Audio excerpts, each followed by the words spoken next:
Our Saturday panel today, we're looking at the issue of child protection in sport. I'm joined in studio by Garage O'Muel-Vakil, who's the Child Welfare Manager with the GAA, by Patricia Finlay, who is the Service Director for Dublin Mid-Leinster with the Child and Family Agency TUSLA, and also by Karen Lynch, former swimmer and abuse survivor, spokeswoman for the Voices Project, and now an accredited psychotherapist and counsellor. Thanks very much for coming into studio today. Karen, if it's okay, you might tell us your story. I'll leave it up to you how much detail you want to go into. And as I say, if you want to take a break at any stage, we can. Okay. Your abuser was the former national swimming coach, Derry O'Rourke. What was your life like before you met Derry O'Rourke? Well, my life before I met Derry O'Rourke and went to the King's Hospital Swimming Club, I would have had a happy childhood. I had a loving home, went to school, 3 brothers, mum and dad, happy out the door, and not anything as such that to say was wrong. I was a little girl with dreams, and my dream was to swim for Ireland at the Olympics, and that's all. That's all I wished for as a little girl. I had seen, the Olympics comes on every 4 years, and I'd watch it at home with mum and dad and my 3 brothers, and I'd see them coming out under the Irish flag, and I thought, I want to do that one day. So the only reason that mum and dad brought myself and my 3 brothers swimming was to learn how to swim. Neither mum nor dad could swim, and I would have remembered them speaking at times saying, they remember being at places and other kids would go in swimming and they couldn't, and they didn't want us as their children to feel that. So it started out really of learning how to swim, and mum and dad would have taken us to the Navan Road, a swimming club called Seaspray, and I have to say I loved it. I loved it from the moment I dived into the swimming pool and the moment I started learning how to swim. It was fun, it was joy, it was just wonderful, which the sport swimming is.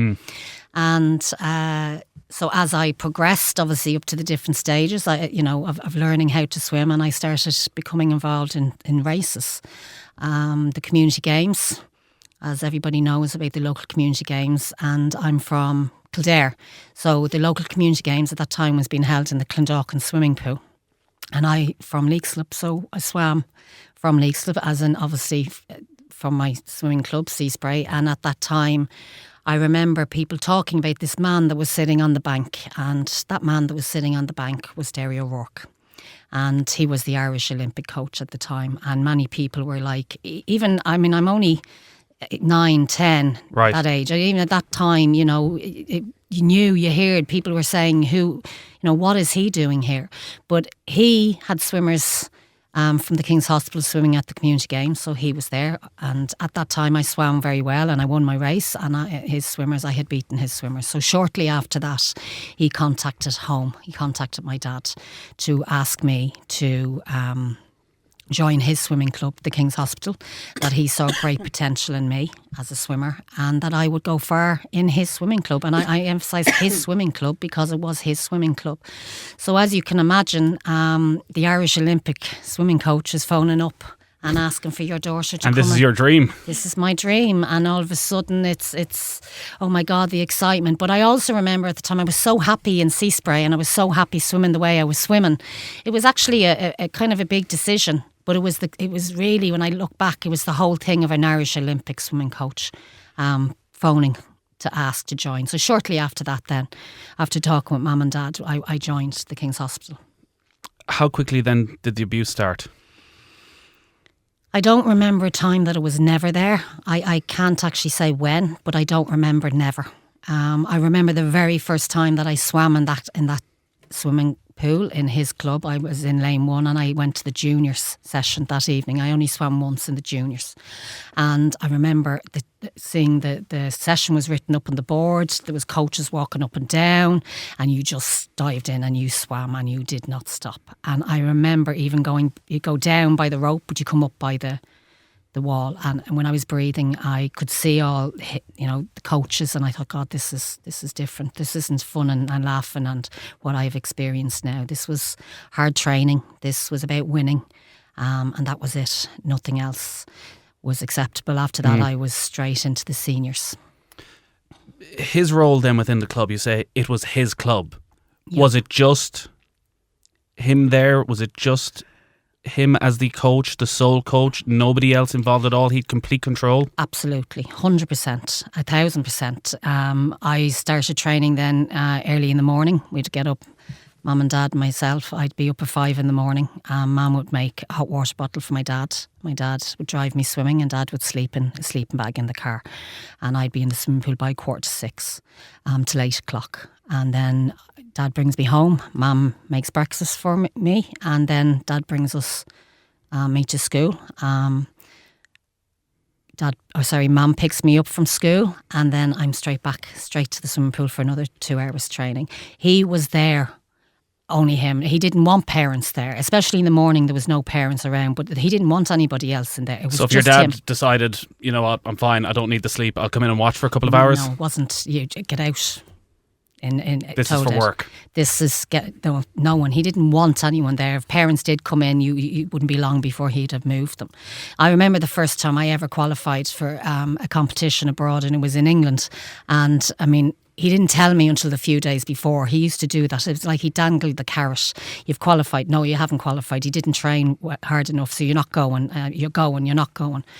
This particular time, the first time ever, he told me I qualified and I could go. I was so happy. And Dad, Mum were delighted. So Dad came. As far as Dad was concerned, he was coming with me. And he told my dad, no. He says, you don't need to come. I will take good care of her. How long did it take after the abuse started to realise this isn't right? This is wrong.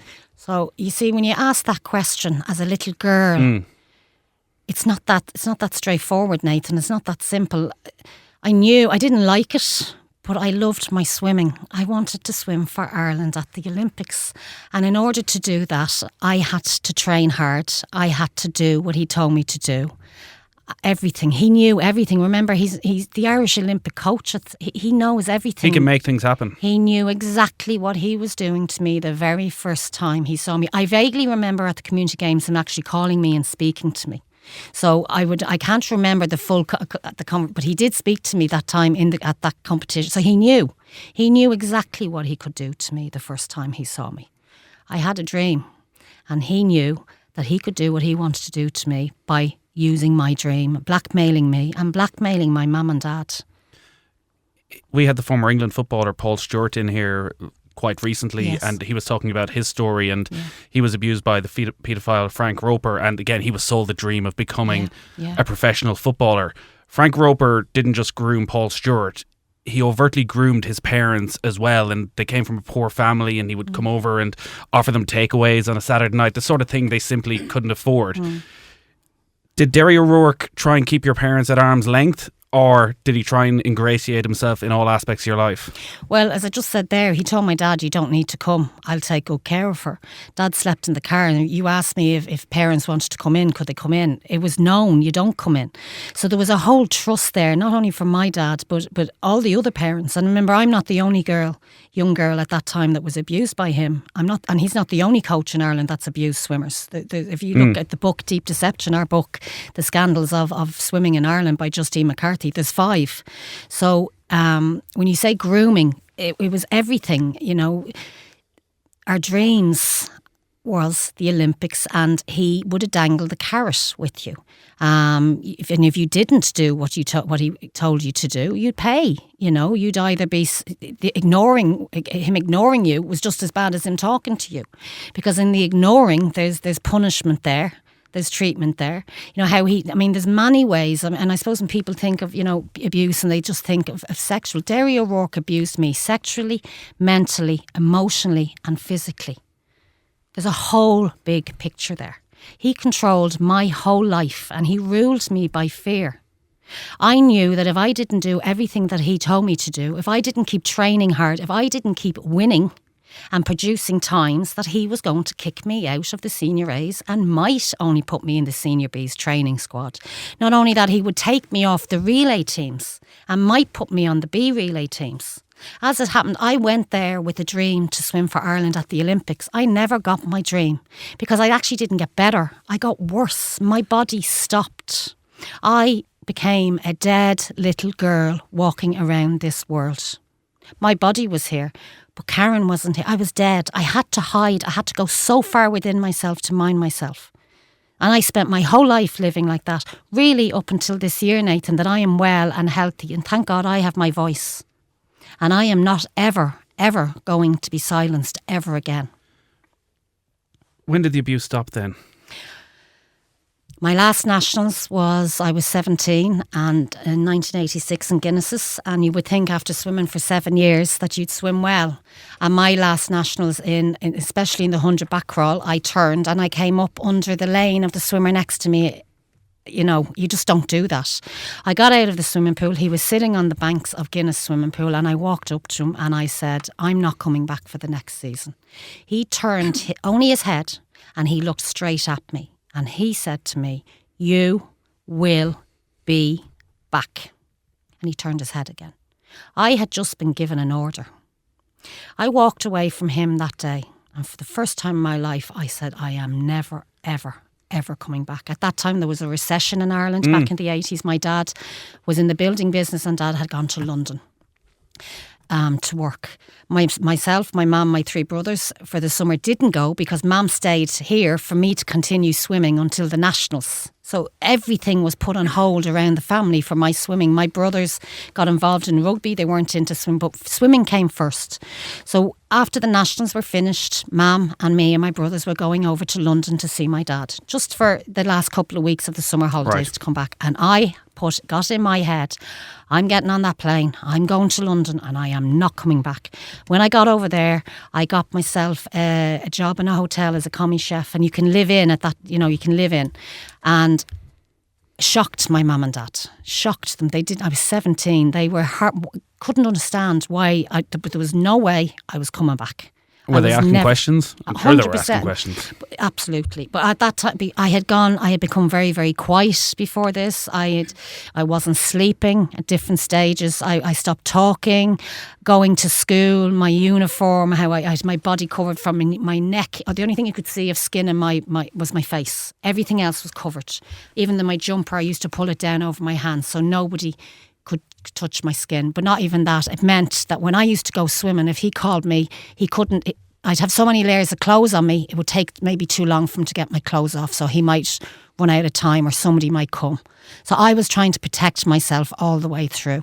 I was on high alert all the time, trying not to be too near him, not to be too, if he called me, can I get away? Or maybe, because where he would get you, I would be locked into rooms, locked into his office, locked into the boardroom, locked into changing rooms. When I'd be away on competitions with other swimmers, he would tell the other swimmers to leave the bedrooms. He'd lock me in there. Anywhere, everywhere I went. And all of those times he would say to me, he had to check my muscles and my development for my swimming. I was on high alert all the time. And as a little girl, and then I had school. I left school with no education. I had nothing. And it was only this year because I've been invited over to the United Kingdom to speak at the schools and with teachers and with principals and everybody involved with children in the schools, that I actually, for the first time ever in my life, realised, well, you know what, Karen, how could I have got an education? I spent my whole life thinking I was thick and stupid because I didn't get my leaving cert, but how could I have got it? So when I left swimming at 17, how I worked it, and Mum and Dad, of course they were asking questions. They were out of their mind with worry. They didn't know what was going on. They were devastated. They were heartbroken.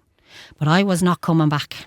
No way was I coming back. I had to go. I had to leave. I had to get in a plane and leave so that he could never get near me again. So at 17, your life is essentially destroyed. You've managed to get away from Derry O'Rourke. You've managed to get away from Ireland, but you're a skeleton of a person at this stage, that all the good things that you should have had through your teenage years have been ruined because of what he's done.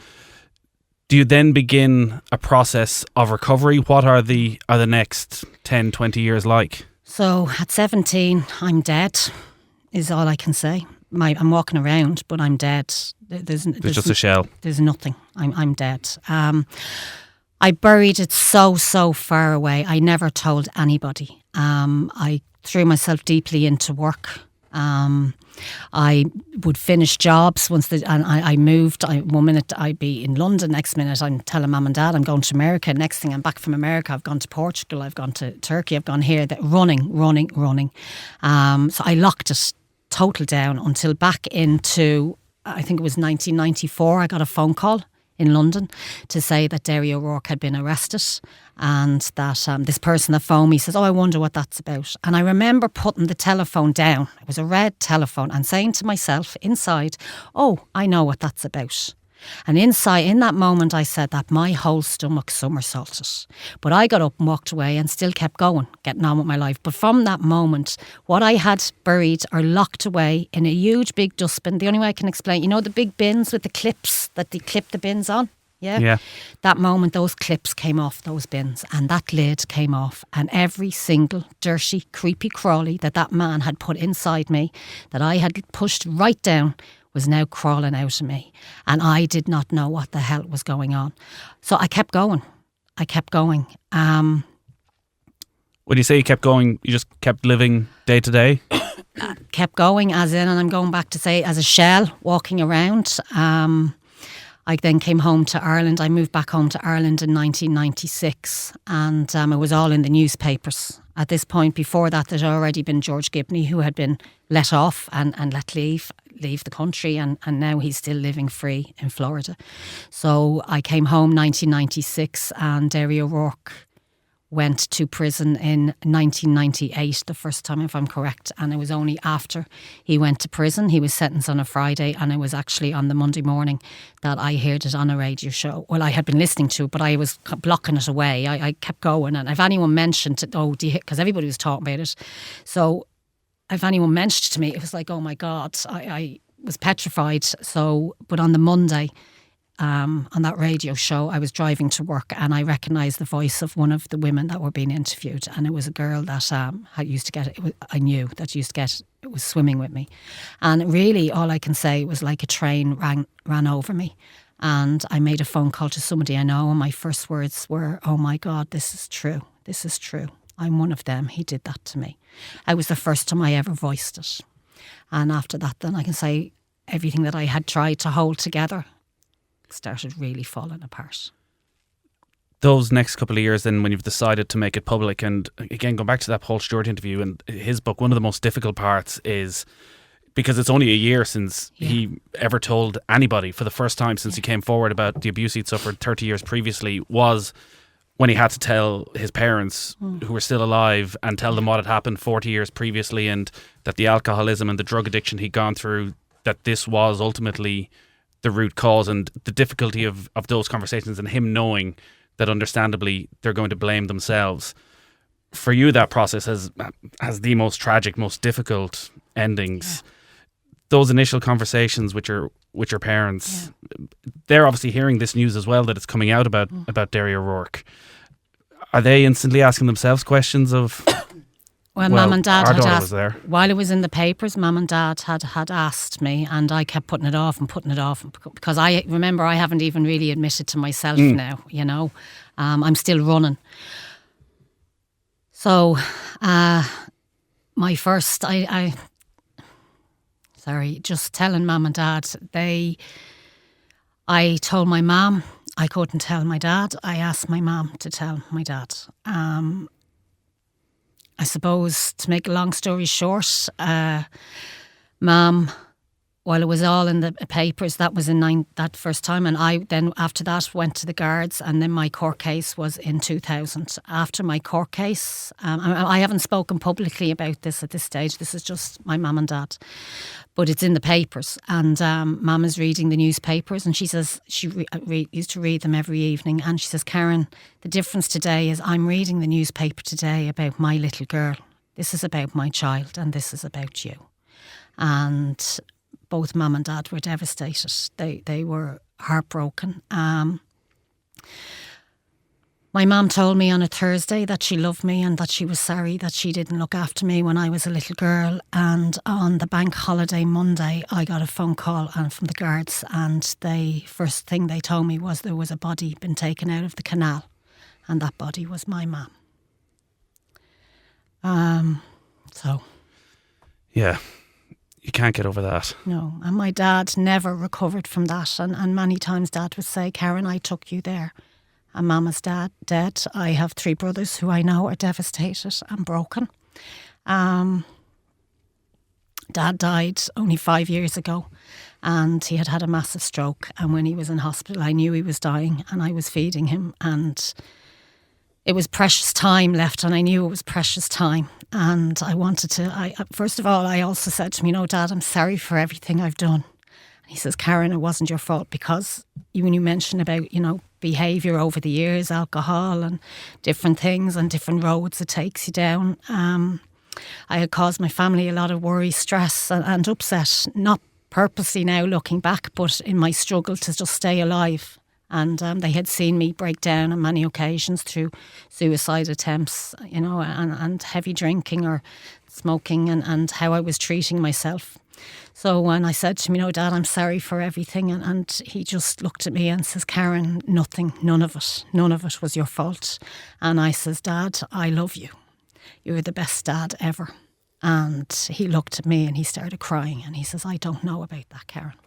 And I knew what he meant, and I just says, Dad, you were the best. And he was. Both my parents. The reason I'm sitting here today, the reason I've survived, is because when you asked me earlier on about my childhood at home as a little girl, it was their love, their values, their beliefs, and everything they gave me as a young child, and even as a young woman and through my whole life, has given me, it's who I am today, and my brothers. You're an incredible woman to survive through the years, and over the last year, coming forward in public, telling your story and the devastation of that story, and sitting here now as an accredited psychotherapist. Yeah. Where did you find that strength? Well, I suppose when you go back to the court case after that, and I suppose, going to the guards, dealing in the legal system, it's horrible. It's horrendous. All I can say to anybody that is in that system, please take good care of people that are coming through the system, because after that court case, it took me to suicide. Because remember, now it's real. And people believe me. I spent 10 years in psychiatric care out in St John of God's Hospital in Stillorgan. 2 years of that was an inpatient, and I spent many time in the lock-up wards of that hospital. I had to be locked up and put in there in order to be kept alive. Even in there at the time, I used to smoke, and everything's taken off you. You're left with nothing. Just for your own safety. And I asked Dad to bring me in a lighter, and he'd given it to the nurses, and I was so angry with them for doing that, because I wanted that lighter to set myself on fire. I had a little Walkman, and the wires of the little Walkman, I had gone round the wall searching for a hook to try and hang myself, and I'm in the lock-up ward as a result of a suicide attempt already. And I had many suicide attempts. I ended up in many casualty departments here and in London. And I would wake up to drips, to more medication. I was on antidepressants, Valium, Librium, over-the-counter prescription tablets, you name it, I had it. And it was either to help me go to sleep or to help me wake up, to help me cope my life, to help me stop shaking, to help me walk. I became crippled with rheumatoid heart arthritis. I struggled to walk. I lost the power in my legs quite a few times. 6 years ago, this is how my life was, 5 years ago. And I decided, I suppose going back at the book Deep Deception, while I was in St John of God's Hospital, I remember seeing Colin McGorman and Andrew Madden had been on the Late Late Show, and I remember thinking, oh my God, how can they tell anybody what's happened? Because I've told no one, even though I'm in hospital. And it was as if I had, when they were on that night and I'm watching them, I was as if I was telling people. So I thought, people are looking at me now, they know about me. And I nearly lost my life. I had to, get some medication that night to try and calm me down. But I woke up the next day and I thought, oh my God, hang on a minute. How did they do that? There must be a way to get better. And I'm going to find this way to get better. So it gave me hope. And I thought to myself, one day I'm going to do that. And I'm going to start talking and telling people what happened to me so that I can help somebody else. And somebody else maybe, please God, will get hope. And that was in St John of God's Hospital. Right. That's some impact. Yeah. Because we do, when we sit, and there'll be people listening to this interview today will go, maybe this is the moment. This is the impact that you can have on just one person. But I have to say it's important, Nathan. I've collapsed so many times. So many times. I would think I was well and I'd get going again and I'd collapse again. And I mean collapse then in my whole body. Everything would stop. You know, the illnesses, the sicknesses, everything would come back. It's a fight and a battle when you're in the depths. The only way I can explain it was I've lived in a dungeon, the darkest part of the dungeon, down in the gutters with the rats. And it was as if I was chained to a juggernaut and chained to the walls down there. And for every step I took, I was dragging this juggernaut of walls with me. And that's the depths of a deep, deep, dark depression. And not many people understand what that's like. People say, oh, you know, get over it, get on, pick yourself up and go. It's not that simple. So that's where I was. I had an eating disorder, you know, anxiety, panic attacks, the whole lot. So it's step by step. It's day by day. I'd get going, and then bang, gone again. So it's taken me years to take the step. And then I did psychotherapy, counselling, homeopathy. I read every book I could get my hands on. I went to anyone and everyone that could help me. And, you know, so I would get going good again and collapse again. So I decided to start studying psychotherapy. And that in itself was another journey, because remember now, I'm thick and stupid. So the first day I start in college, I'm shaking like a leaf and I'm thinking, oh my God, how can I, because I'm thick. I don't have an education. What am I doing here? You know, academic, how do you use it? I didn't even know how to type. Your confidence at this stage then is obviously still completely shattered. In the gutter. I didn't even know how to type. I knew how to turn on a laptop. That's it. And then you're faced with assignments and all that. So there's a lot of study. There's a lot. To become an accredited psychotherapist and counsellor is 6 years of study and work. It's not just 1 or 2. It's 6 years. Along that path, then you're studying, you're learning more and more. I collapsed many times through that too, So for anybody, I suppose that it is out there and it's hope. Don't give up. Don't give up. I didn't. The many times I was giving up, but I says, no, I have to get up. I have to go again. I have to go again. I have a little boy. Only a couple of years ago, you know, I had planned that it got so bad for me. It's only 4 or 5 years ago that I had planned and decided that I can't live here anymore. And I have to die. I couldn't do it anymore. But now I have a little boy.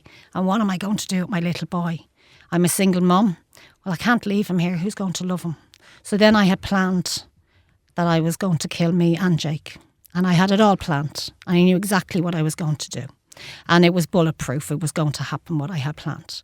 The night before what I was going to do, I went to sleep. It's probably the first night I slept, because I knew this time tomorrow me and Jake would be gone. We'd be both dead and it would be over. We'd be at peace. In the middle of the night, I had a dream and I woke up screaming and in a panic. And my dream was that about what I was going to do. And at the moment that me and Jake were about to die, Jake started crying and Jake started screaming and Jake was frightened. But you see, it was too late. I couldn't do anything to save him. And in that moment, I woke up and my little boy was curled in bed beside me, fast asleep, and I looked at him and I thought, you know, I can't do this to him. He does not deserve this. I have got to fight. I have got to fight to stay alive. My child deserves a healthy mummy. My child deserves a life. My child does not deserve to die because of what Derry O'Rourke did to me. So really, when you ask me when did it change for me, was that moment that I looked at my child. He is entitled to a healthy mother that could give him love and a good life. How are you today? Today, I would say this year I am back. I'm 100%. I'm healthy. I'm well. I'm doing well. I have started to speak out this year publicly. I've been invited by the United Kingdom through the police, invite me a lot to their conferences and the schools in England. I'm an ambassador for the Voice Project in Europe. And I just came back from the Netherlands on Monday from a worldwide conference, Play the Game, and I spoke at that conference on Sunday evening. This is my job now. I don't know how to do anything else. And I'm saying that as in because I know what it's like to live with all of this. This is my job now, to speak and talk and to keep talking and to keep reminding people of the damage of child abuse and what child abuse does. And I'm not going to stop. I was silenced as a little girl. I was silenced after I left swimming because I thought it was all my fault. I was silenced by shame, which was his shame, and many other people's shame. I was silenced by depression, anxiety, eating disorder, by panic, everything. I live every day, day by day now. It's still there. The memories will always be there. It never goes away. But I've learned to live each day, step by step, by loving Karen. I've given the shame of what he did to me. I've given it back to him. It's his. It's not mine. And the shame of all the people that should have supported me, should have stood up for me and should have minded me. The organisations, the governments, everybody that should be minding children. I've handed that all back. That's theirs, not mine. So today I'm sitting here speaking for every single child in this country. We have got to protect children. Child abuse is real. Child abuse is happening. And because people think one person goes to prison, it's over. It's not over. And the more conversations I have with people, Nathan, you would be surprised of how many people say, oh, really? No, that's not happening. That's over now. I spoke at the Netherlands on Sunday evening. A woman from Canada could tell me all about what happened in swimming in Ireland, about George Gibney living in America. She could tell me everything. I speak to people here in Ireland and I say, who? What? When? What book? People don't know. People aren't aware. People are not talking about this. You see, when I speak about it, people back away from me. They don't know what to say. That day is over now as far as I'm concerned. I am here and my voice is loud and strong and I will speak every single day until there's breath is in my body. I am going to keep talking about this in order for children to be kept safe in this country. And it's brilliant that you're making yourself heard, and there's so many more topics I want to get into, and we will in just a moment.